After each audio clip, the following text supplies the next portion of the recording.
D.H. Lawrence, one of the modern novelists in England.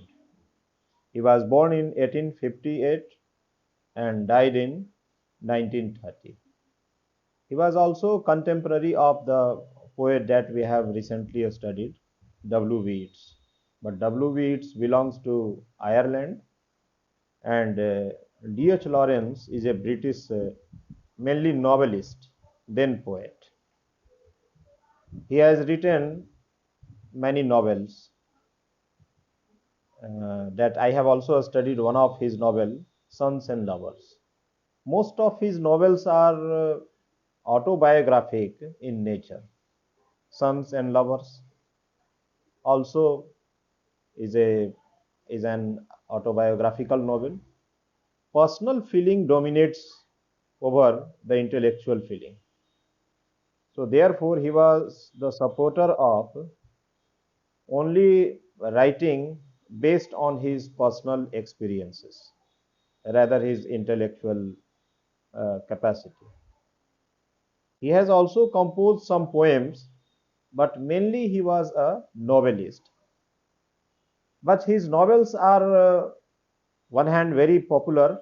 On the second hand, some controversies are there also on his novels, particularly Lady Chatterley's Lover.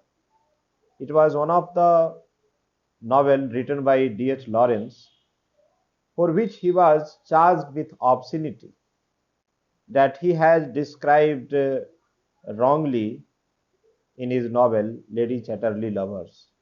Even in his important novel Sons and Lovers, there is a feeling of attraction between son and mother. This family, the Paul family, was detached from society, separated from society, but the sons have peculiar attraction for their mothers, particularly the elder one. In the same way, we all know that poems are personal in nature. The personal feeling always dominates in poem because poet always talks about his own experiences. So therefore, the poems are called to be personal in nature. Particularly his poems, T.H. Lawrence's poems, these are much more personal in nature than even the other authors comparatively.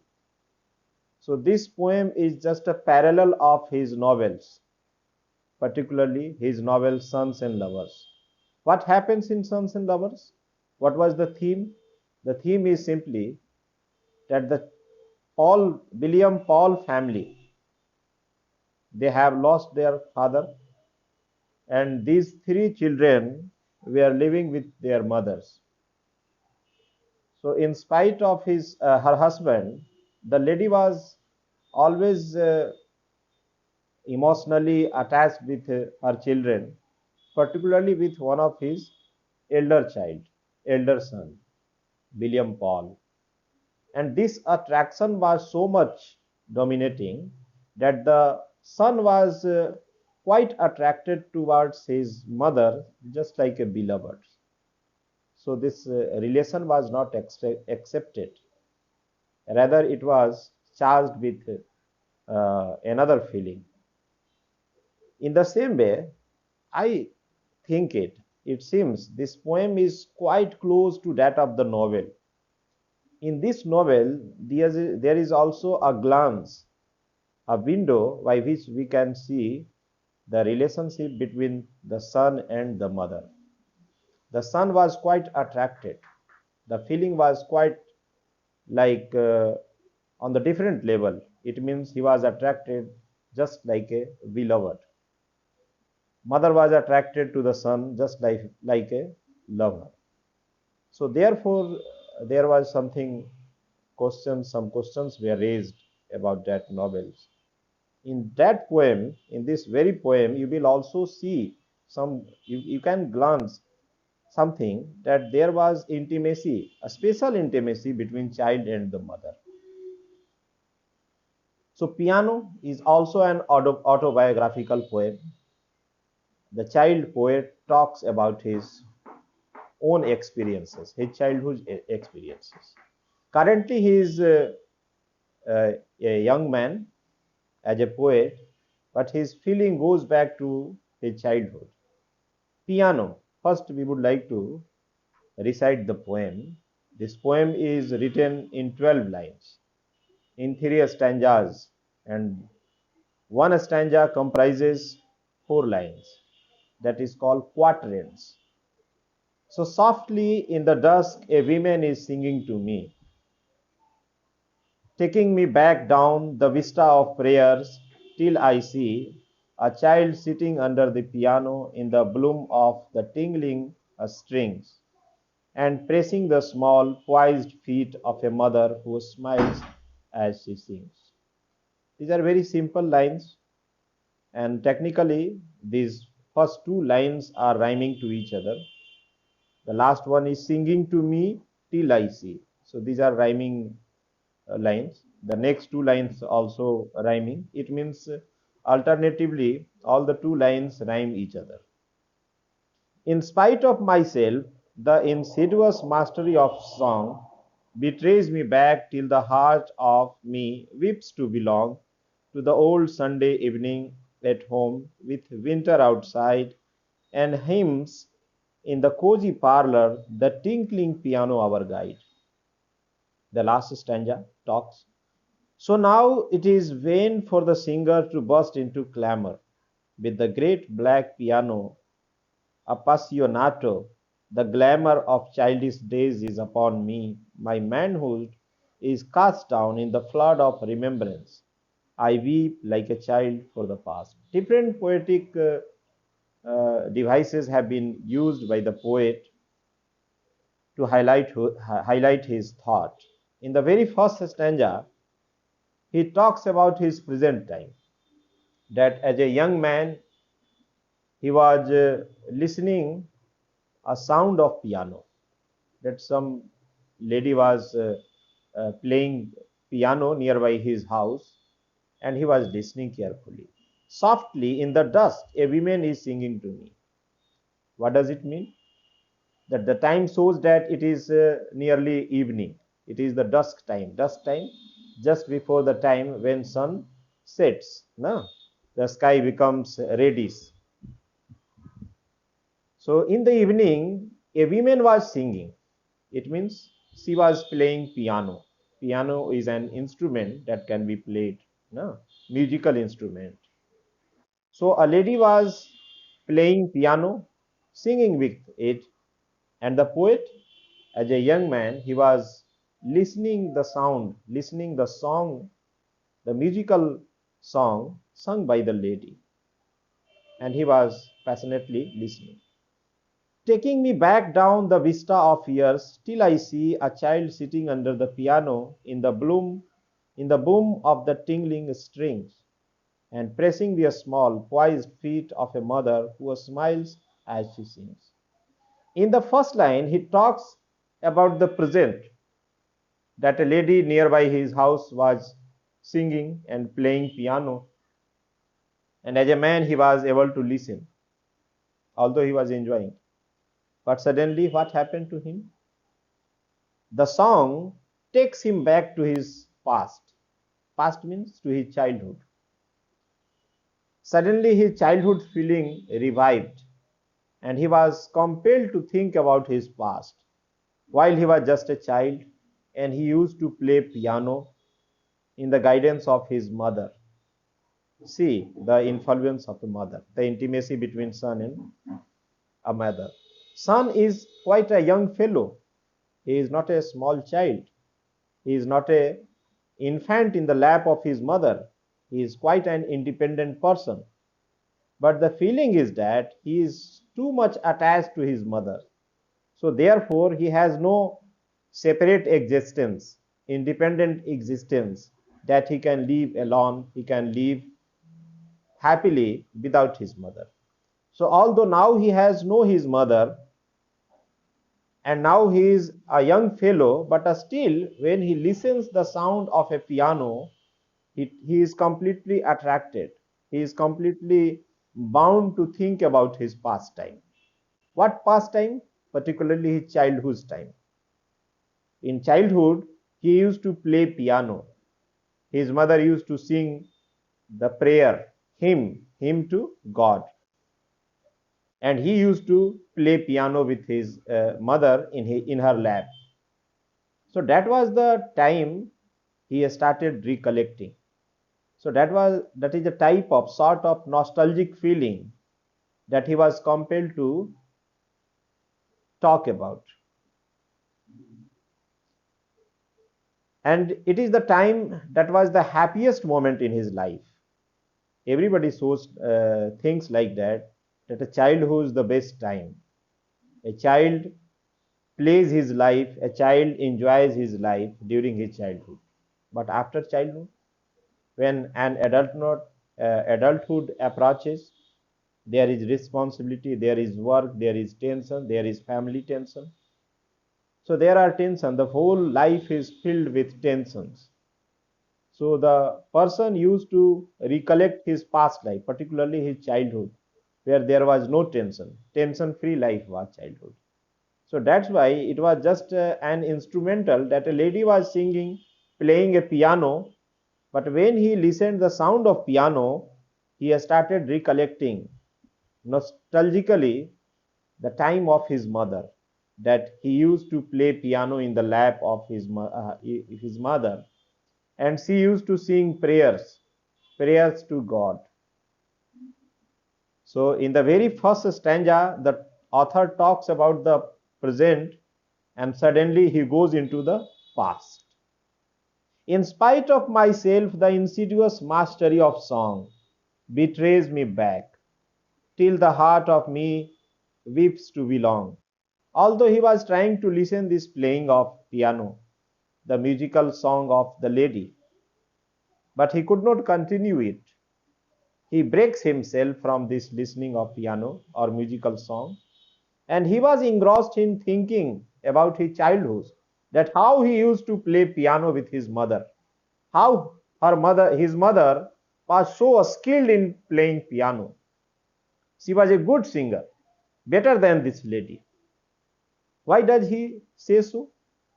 Because he was emotionally attached to his mother. No matter that this lady was singing beautifully, melodiously, even melodiously to his mother, but he thinks that his mother was best in singing. Every child thinks in this way. But the poet D.S. Lawrence was quite attracted to his mother. He was emotionally bound to his mother. So that's why he thinks in that way, that his mother was best in the world and his mother was best singer. Whether she was or not, it is not clear. But he thinks that his mother was a uh, magical singer. So he was always enchanted when she plays piano and sings hymn to the God. Hymn means prayer to the God. In the morning, he used to play piano. He used to learn piano in the guidance of his mother. So now it betrays me back till the heart of me weaks to belong to the old Sunday evening at home with winter outside and hymns in the cozy parlor, the tinkling piano our guide. So now it was just an occasion that he was listening a piano playing, a singing by a lady, but it betrays him. He cannot hold it back, and he directly goes into his childhood.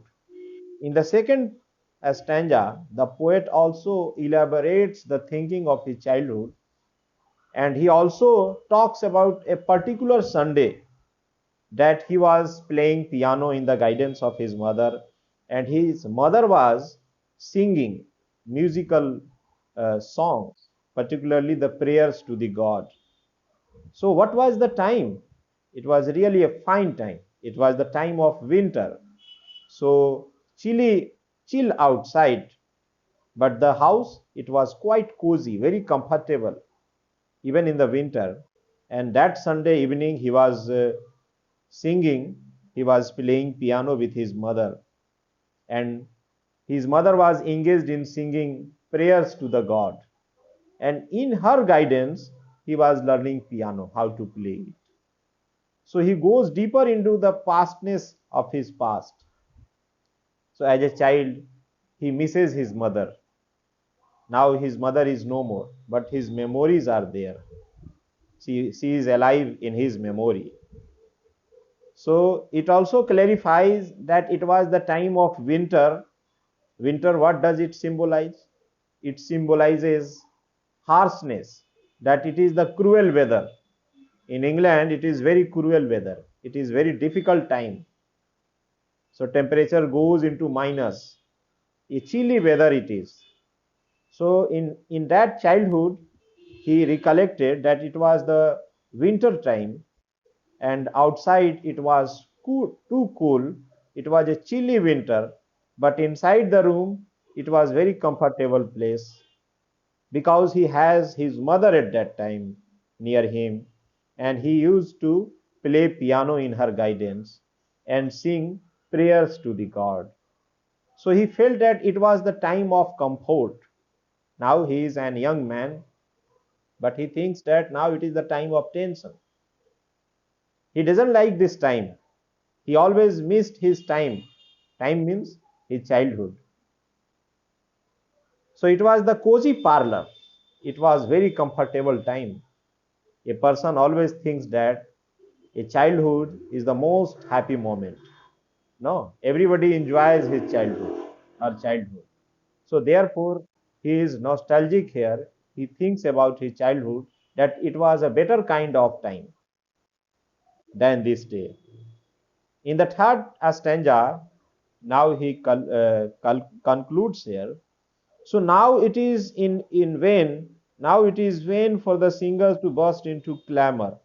With the great black piano appassionato, the glamour of childish days is upon me. My manhood is cast down in the flood of remembrance. I weep like a child for the past.